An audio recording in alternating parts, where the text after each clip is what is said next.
कुरुवंशी राजा पांडु 30 रात्रियों तक विहार करने के बाद समूची पृथ्वी पर विजय प्राप्त करने की इच्छा लेकर राजधानी से बाहर निकले। उन्होंने भीष्म आदि बड़े बूढ़ों के चरणों में मस्तक झुकाया, धृतराष्ट्र तथा अन्य श्रेष्ठ जनों को प्रणाम करके उनकी आज्ञा ली और उनका अनुमोदन मिलने पर मंगलाचार युक्त आशीर्वादों से अभिनंदित होकर विशाल सेना के साथ प्रस्थान किया। राजा पांडु देव कुमार के समान तेजस्वी थे। उन्होंने इस पृथ्वी पर विजय पाने की इच्छा से हृष्ट पुष्ट सैनिकों के साथ अनेक शत्रुओं पर धावा किया। कौरव कुल के सुयश को बढ़ाने वाले मनुष्यों में सिंह के समान पराक्रमी राजा पांडु ने सबसे पहले पूर्व के दशाणों पर धावा करके उन्हें युद्ध में परास्त किया। तत्पश्चात वे नाना प्रकार की ध्वजा पताकाओं से युक्त और बहुसंख्यक हाथी, घोड़े, रथ एवं पैदल सैनिकों से भरी हुई भारी सेना लेकर मगध देश में गए। वहां राजगृह में अनेक राजाओं का अपराधी बलाभिमानी मगध राज दीर्घ उनके हाथ से मारा गया। इसके बाद भारी खजाना और वाहन आदि लेकर पांडु ने मिथिला पर चढ़ाई की और विदेह वंशी क्षत्रियों को युद्ध में परास्त किया। इस प्रकार पांडु काशी, सहा तथा पुंड्र देशों पर विजय पाते हुए अपने बाहुबल और पराक्रम से कुरुकुल के यश का विस्तार करने लगे। उस समय राजा पांडु प्रज्वलित अग्नि के समान सुशोभित थे। बाणों का समुदाय उनकी बढ़ती हुई ज्वाला के समान प्रतीत होता था। खड्ग आदि शस्त्र लपटों के समान दिखते थे। उनके पास आकर बहुत से राजा भस्म हो गए।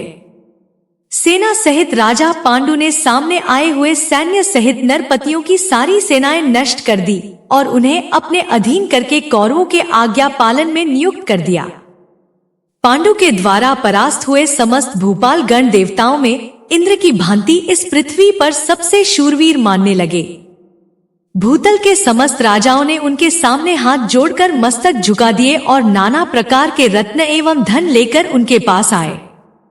राजाओं के दिए हुए ढेर के ढेर मणि, मोती, मूंगे, सुवर्ण, चांदी, गोरत्न, अश्वरत्न, रथरत्न, हाथी, ऊंट, भैंसे, बकरे, भेड़े, कंबल, मृगचर्म, रत्न और रंगो मृग के चर्म से बने हुए बिछौने आदि को हस्तिनापुराधीश राजा पांडु ने ग्रहण कर लिया।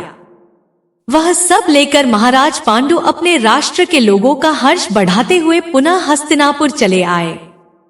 उस समय उनकी सवारी के अश्व आदि भी बहुत प्रसन्न थे।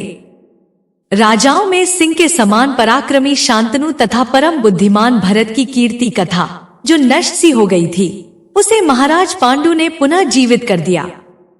जिन राजाओं ने पहले कुरुदेश के धन तथा कुरुराष्ट्र का अपहरण किया था, उन्हें हस्तिनापुर के सिंह पांडु ने करद बना दिया।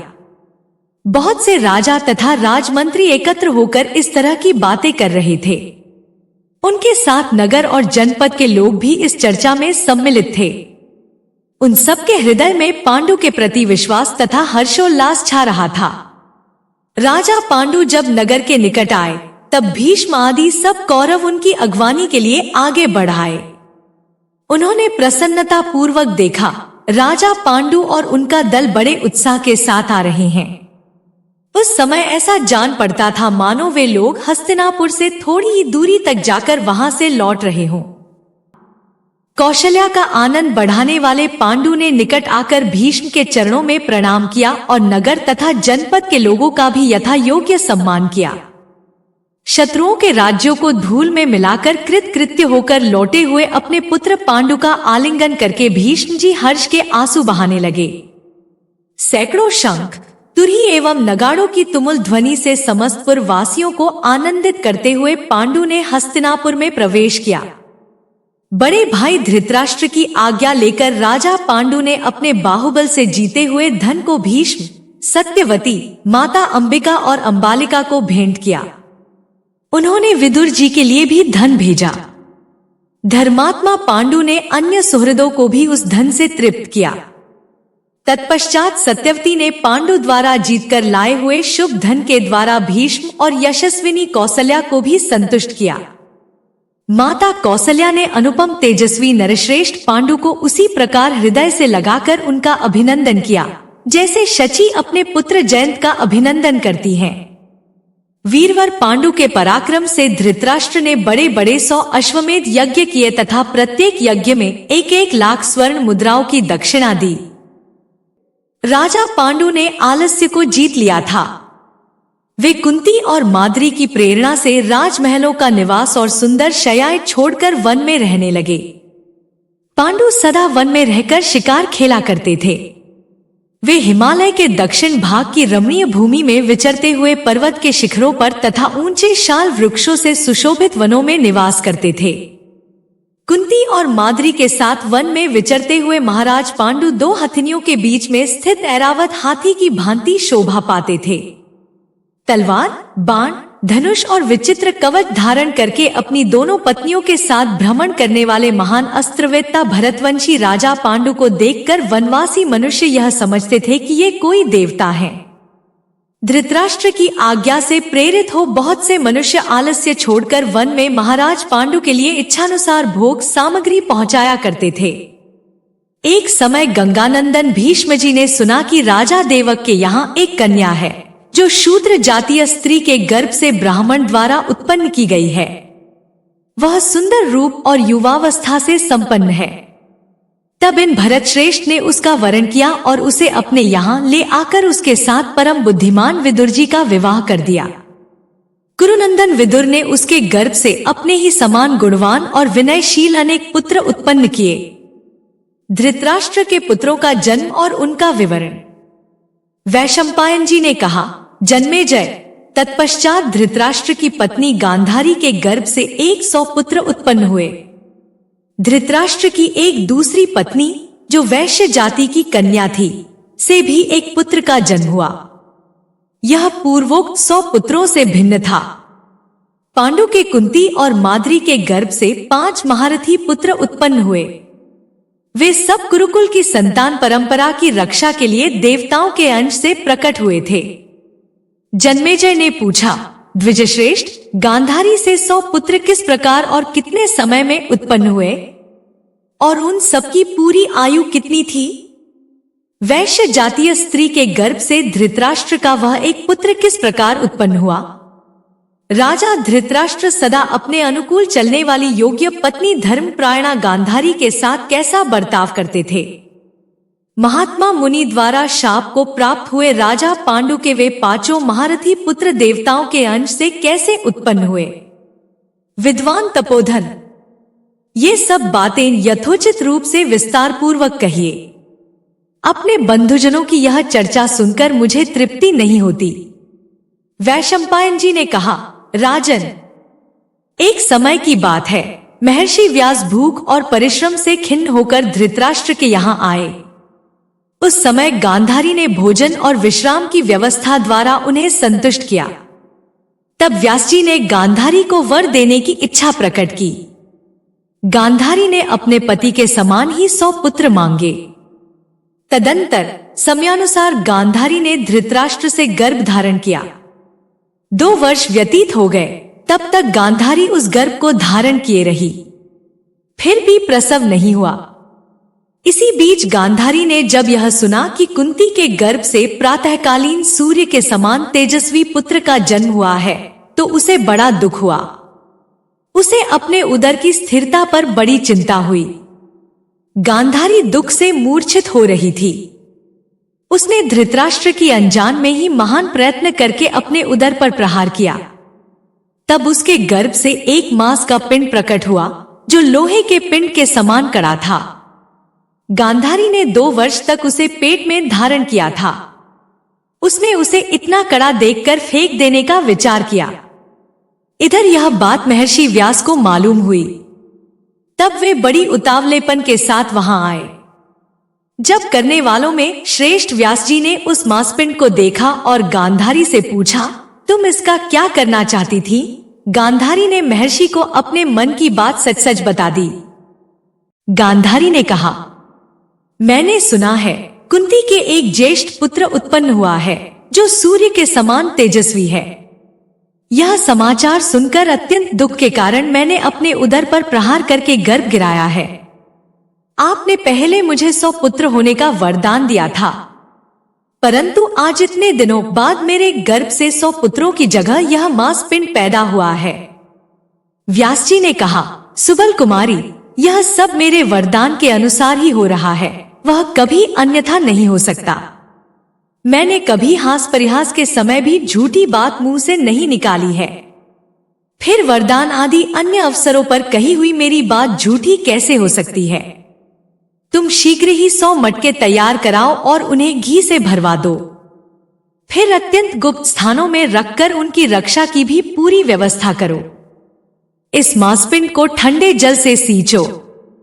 वैशंपायन जी कहते हैं, जन्मेजय, उस समय सींचे जाने पर उस मांसपिंड के 100 टुकड़े हो गए। वे अलग अलग अंगूठे के पोरुवे बराबर 100 गर्भों के रूप में परिणत हो गए।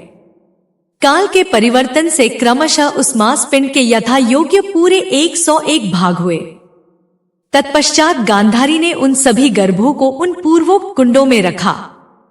वे सभी कुंड अत्यंत गुप्त स्थानों में रखे हुए थे। उनकी रक्षा की ठीक ठीक व्यवस्था कर दी गई। तब भगवान व्यास ने गांधारी से कहा, इतने ही दिन अर्थात पूरे 2 वर्षों तक प्रतीक्षा करने के बाद इन कुंडों का ढक्कन खोल देना चाहिए। यो कहकर और पूर्वोक्त प्रकार से रक्षा की व्यवस्था कराकर परम बुद्धिमान भगवान व्यास हिमालय पर्वत पर तपस्या के लिए चले गए। तदंतर 2 वर्ष बीतने पर जिस क्रम से वे गर्भ उन कुंडों में स्थापित किए गए थे, उसी क्रम से उनमें सबसे पहले राजा दुर्योधन उत्पन्न हुआ। जन्मकाल के प्रमाण से राजा युधिष्ठिर उससे भी ज्येष्ठ थे। दुर्योधन के जन्म का समाचार परम बुद्धिमान भीष्म तथा विदुर जी को बताया गया। जिस दिन दुर्धर्ष वीर दुर्योधन का जन्म हुआ, उसी दिन परम पराक्रमी महाबाहु भीमसेन भी उत्पन्न हुए। धृतराष्ट्र का वह पुत्र जन्म लेते ही गधे के रेंकने की सी आवाज में रोने चिल्लाने लगा। उसकी आवाज सुनकर बदले में दूसरे गधे भी रेंकने लगे। गीद, गीदड़ और कौए भी कोलाहल करने लगे। बड़े जोर की आंधी चलने लगी। संपूर्ण दिशाओं में दाहसा होने लगा। तब राजा धृतराष्ट्र भयभीत हो उठे और बहुत से ब्राह्मणों को, भीष्म जी और विदुर जी को, समस्त कुरुवंशियों को अपने समीप बुलवाकर उनसे इस प्रकार बोले, आदरणीय गुरुजनों, हमारे कुल की कीर्ति बढ़ाने वाले राजकुमार युधिष्ठिर सबसे ज्येष्ठ हैं। वे अपने गुणों से राज्य को पाने के अधिकारी हो चुके हैं। उनके विषय में हमें कुछ नहीं कहना है, किंतु उनके बाद मेरा यह पुत्र ही ज्येष्ठ है। क्या यह भी राजा बन सकेगा? इस बात पर विचार करके आप लोग ठीक ठीक बताएं। जो बात अवश्य होने वाली है उसे स्पष्ट कहें। धृतराष्ट्र की यह बात समाप्त होते ही चारों दिशाओं में भयंकर मांसाहारी जीव गर्जना करने लगे। गीदड़ अमंगल सूचक बोली बोलने लगे। सब ओर होने वाले उन भयानक अपशकुनों को लक्ष्य करके ब्राह्मण लोग तथा परम बुद्धिमान विदुर जी इस प्रकार बोले, नरश्रेष्ठ नरेश्वर, आपके ज्येष्ठ पुत्र के जन्म लेने पर जिस प्रकार ये भयंकर अपशकुन प्रकट हो रहे हैं, उनसे स्पष्ट जान पड़ता है कि आपका यह पुत्र समूचे कुल का संहार करने वाला होगा। यदि इसका त्याग कर दिया जाए तो सब विघ्नों की शांति हो जाएगी, और यदि इसकी रक्षा की गई तो आगे चलकर बड़ा भारी उपद्रव खड़ा होगा। आपके 99 पुत्र ही रहें। यदि आप अपने कुल की शांति चाहते हैं तो इस पुत्र को त्याग दें। केवल एक पुत्र के त्याग द्वारा इस संपूर्ण कुल का तथा समस्त जगत का कल्याण कीजिए। नीति कहती है कि समूचे कुल के हित के लिए एक व्यक्ति को त्याग दें, गांव के हित के लिए एक कुल को छोड़ दे, देश के हित के लिए एक गांव का परित्याग कर दे, और आत्मा के कल्याण के लिए सारे भूमंडल को त्याग दे। विदुर तथा सभी श्रेष्ठ ब्राह्मणों के ऐसा कहने पर भी पुत्र स्नेह के बंधन में बंधे हुए राजा धृतराष्ट्र ने वैसा नहीं किया। इस प्रकार राजा धृतराष्ट्र के पूरे 100 पुत्र हुए। तदनंतर एक ही मास में गांधारी से एक कन्या उत्पन्न हुई जो 100 पुत्रों के अतिरिक्त थी। जिन दिनों गर्भ धारण करने के कारण गांधारी का पेट बढ़ गया था और वह क्लेश में पड़ी रहती थी, उन दिनों महाराज धृतराष्ट्र की सेवा में एक वैश्य जाति की स्त्री रहती थी।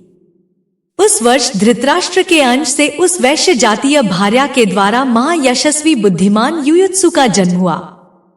युयुत्सु कर्ण कहे जाते थे। दुश्ला के जन्म की कथा।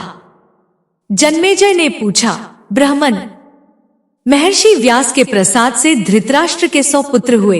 यह बात आपने मुझे पहले ही बता दी थी, परंतु उस समय यह नहीं कहा था कि उन्हें एक कन्या भी हुई। इस समय आपने वैश्यापुत्र युयुत्सु तथा 100 पुत्रों के अतिरिक्त एक कन्या की भी चर्चा की है।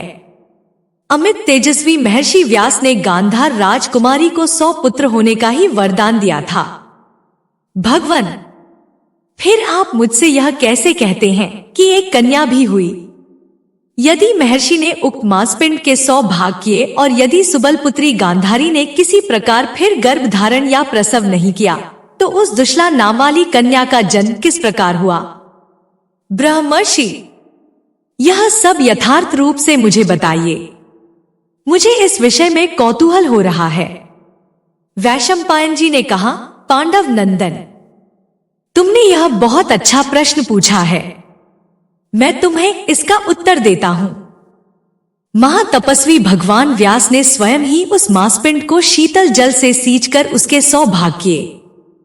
उस समय जो भाग जैसा बना, उसे धाय द्वारा वे एक एक करके घी से भरे हुए कुंडों में डलवाते गए।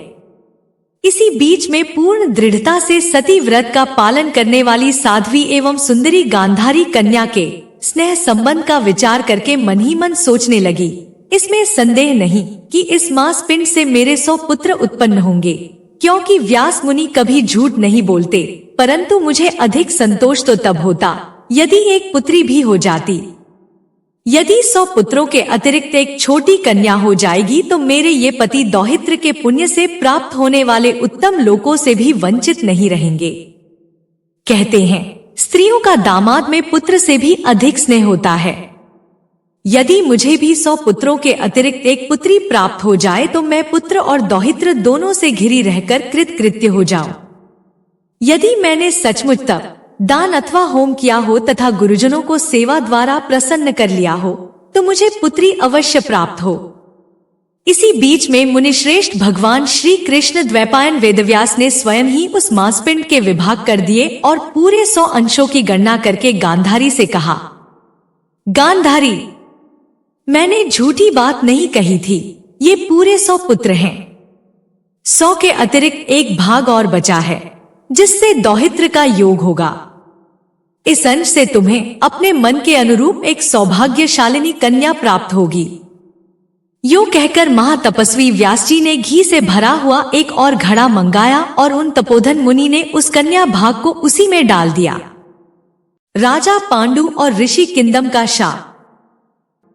एक समय की बात है, राजा पांडु मृगों और सर्पों से भरे हुए विशाल वन में विचर रहे थे।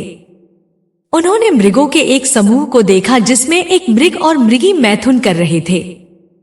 पांडु ने 5 सुनहरे पंखों से युक्त तीखे बाणों से उस मृग और मृगी दोनों को बींध डाला। वह मृग वास्तव में महातेजस्वी ऋषि किंदम थे, जो अपनी मृगी रूपी पत्नी के साथ मृग का रूप धारण कर मैथुन कर रहे थे। दोनों मृग पृथ्वी पर गिर पड़े और मानव की भाषा में बोलने लगे। मृग रूपी ऋषि किंदम ने पांडु से कहा, राजन, बुद्धिमान मनुष्य भी ऐसे क्रूरतापूर्ण कार्य को त्याग देते हैं। प्रारब्ध बुद्धि को भ्रष्ट कर देता है। तुम क्षत्रियों के प्रधान कुल में जन्मे हो, फिर भी काम और लोभ के वशीभूत होकर तुमने यह अधर्म कैसे किया? पांडु ने उत्तर दिया, शत्रुओं के वध में जैसा राजाओं का धर्म बताया गया है, वैसा ही मृगों के वध में भी है। अतः तुम्हें मेरी निंदा नहीं करनी चाहिए। ऋषि किंदम ने कहा, मनुष्य अपने शत्रुओं पर भी संकट के समय बाण नहीं छोड़ते। उपयुक्त अवसर में ही शत्रुओं के वध की प्रशंसा की जाती है। मैं तुम्हारी निंदा इसलिए नहीं कर रहा कि तुम मृगों का वध करते हो, बल्कि इसलिए कि तुमने मेरे मैथुन कर्म से निवृत्त होने तक प्रतीक्षा नहीं की। राजा पांडु ने उत्तर दिया, राजा लोग नाना प्रकार के तीक्ष्ण उपायों द्वारा बलपूर्वक मृग का वध करते हैं, चाहे वह सावधान हो या असावधान। फिर तुम मेरी निंदा क्यों करते हो? ऋषि किंदम ने कहा, राजन, मैंने तुम्हारे द्वारा मारे जाने पर तुम्हारी निंदा नहीं की। मुझे तो यह कहना है कि तुम्हें दया भाव रखकर मेरे मैथुन कर्म से निवृत्त होने तक प्रतीक्षा करनी चाहिए थी। मैं मुनि हूँ और मृग का रूप धारण करके तपस्या में लीन रहता हूँ। राजा पांडु, तुमने मैथुन धर्म में आसक्त 2 स्त्री पुरुषों का निष्ठुरता से वध किया है। इसलिए जब तुम भी अपनी पत्नी के साथ मैथुन में रत रहोगे तब तुम्हारी मृत्यु अवश्य ही हो जाएगी। यह शाप देकर ऋषि किंदम ने प्राण त्याग दिए और राजा पांडु इस घटना से अत्यंत दुखी हो गए। इस प्रकार राजा पांडु ने अनजाने में एक महान तपस्वी को मारा और इसका दुष्परिणाम उन्हें अपने जीवन के अंत में भुगतना पड़ा। इस शाप ने उनके जीवन को बहुत प्रभावित किया और वे इस घटना के बाद अत्यंत दुखी और ग्लानित हो गए। राजा पांडु अपने द्वारा अनजाने में किए गए मुनिवध के पश्चात पश्चाताप करते हैं और वानप्रस्थ आश्रम में प्रवेश करने का निश्चय करते हैं। राजा पांडु इस निर्णय पर पहुंचते हैं कि अब मोक्ष के मार्ग पर चलना ही उनके लिए श्रेयस्कर है। वे काम, क्रोध, लोभ आदि से रहित जीवन जीने का प्रण लेते हैं और वन में जाकर तपस्या करने का संकल्प लेते हैं। वे कहते हैं कि अब वे केवल एक समय वृक्षों से भिक्षा मांगेंगे, मौन रहेंगे और सभी प्राणियों के प्रति समान भाव रखेंगे। राजा पांडु सन्यासी बनने का निर्णय लेते हैं जिससे उनके जीवन में धर्म और तपस्या की प्रधानता हो। राजा पांडु अपनी पत्नियों कुंती और माद्री को हस्तिनापुर लौटने के लिए कहते हैं और वहां के सभी परिजनों को यह संदेश देने का निर्देश देते हैं कि वे सन्यासी होकर वन में चले गए हैं। इस प्रकार वे संसार के सभी बंधनों को त्याग कर मोक्ष की प्राप्ति के लिए वन में तपस्या करने का निश्चय करते हैं। संन्यास का निश्चय एवं पत्नियों कुंती और माद्री का प्रतिवाद। वनवास के लिए दृढ़ निश्चय करने वाले पांडु के वचन सुनकर कुंती और माद्री ने कहा, भरत श्रेष्ठ, संन्यास के सिवा और भी तो आश्रम हैं, जिनमें आप हम धर्म पत्नियों के साथ रहकर तपस्या कर सकते हैं। आपकी वह तपस्या स्वर्गदायक फल की प्राप्ति कराकर इस शरीर से भी मुक्ति दिला सकती है। हमें अधिक संतोष तब होगा जब आप संन्यास छोड़कर हम दोनों के साथ तपस्या करेंगे। यदि आप हमें त्याग देंगे तो आज ही हम अपने प्राण त्याग देंगे। पांडु ने कहा, यदि तुम दोनों का यही धर्मयुक्त निश्चय है तो मैं संन्यास नहीं लेकर वानप्रस्थ आश्रम में ही रहूंगा। आज से अपने पिता वेदव्यास जी की जीवनचर्या का अनुसरण करूंगा। भोगों का परित्याग करके तपस्या में लग जाऊंगा। वल्कल पहनकर फलमूल का भोजन करते हुए वन में विचरूंगा। पांडु ने अपने सेवक से कहा, तुम लोग हस्तिनापुर जाकर कह दो कि राजा पांडु अपनी पत्नियों के साथ वानप्रस्थ हो गए हैं। सेवक उनकी वाणी सुनकर रोने लगे और तुरंत हस्तिनापुर के लिए प्रस्थान किया। वहां पहुंचकर उन्होंने सारा समाचार धृतराष्ट्र को सुनाया। राजा पांडु फलमूल का आहार करते हुए अपनी पत्नियों के साथ नागशत पर्वत पर चले गए। वहां से वे गंधमादन पर्वत की ओर बढ़े। वे तपस्या में लगे रहे और सिद्ध तथा महर्षियों के प्रिय हो गए। एक दिन अमावस्या को बहुत से ऋषि ब्रह्मलोक के लिए प्रस्थान करने लगे। आपसे अनुरोध है कि प्लीज हमारे इस चैनल को सब्सक्राइब कर लें और बेल की घंटी को भी दबाना ना भूलें। कहानी अच्छी लगे तो लाइक, कमेंट और शेयर भी जरूर करें, जिससे ज्यादा से ज्यादा लोग इसका आनंद ले सके। धन्यवाद।